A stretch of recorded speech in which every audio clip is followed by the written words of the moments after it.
झेप मराठी, आरसा महाराष्ट्राचा. दोंडेच्या नंदुरबार रस्त्यावर एका भीषण अपघाताची घटना समोर आली आहे. या अपघातात एका पोलीस कर्मचाऱ्याचा दुर्दैवी मृत्यू झालाय.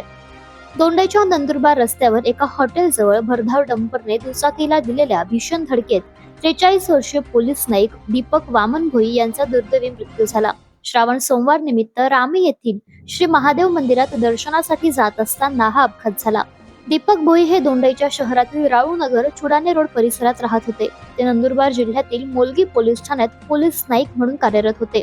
सोमवारी दर्शन घेऊन लवकरच घरी परततो असे सांगून ते दुचाकीने बाहेर पडले होते. दोंडेच्या नंदुरबार रस्त्यावर एका हॉटेल जवळ त्यांच्या दुचाकीला समोरून येणाऱ्या डंपरने जोरदार धडक दिली.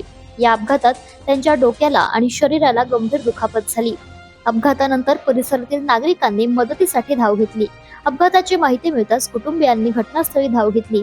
या प्रकरणी हेमंत भोई यांच्या फिर्यादीवरून दोंडेच्या पोलीस ठाण्यात डंपर चालकाविरोधात गुन्हा दाखल करण्यात आलाय. पुढील तपास पोलीस करीत आहेत. प्रतिनिधी समाधान ठाकरे, झेप मराठी, दोंडेचा. अशाच वेगळ्या आणि ताज्या बातम्यांसाठी पाहत रहा झेप मराठी, आरसा महाराष्ट्राचा. संपादक प्राध्यापक अनिल चव्हाण, धुळे.